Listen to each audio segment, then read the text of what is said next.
arren burutu den manifestazio honen deialdiari gure atxikimendua adierazi eta sinatu dugunok espektro zabal eta anitza ordezkatzen dugu gure iritzi ideologiko eta politikoei dagokienez.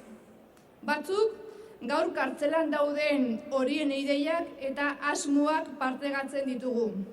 Beste batzuk horiek errespetatu bai eta ideia horietatik urruti gaude, baina beste batzuk ere hemen bilduta gaude, azkenik deialdiarekin bat egiten dugu motibo pertsonagaldengatik, gizatasuna eta giza eskubideak aldeztuz, defendatuz.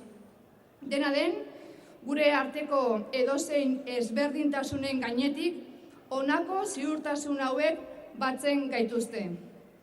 Sonia Jacinto, Arkaitz Rodríguez, Rafa Díez, Miren Zabaleta eta Arnaldo Otegi dira neurri handi oso batean, gaur egun Euskal Herriak bizi duen itxaropen eta ilusio egoeraren erantzule.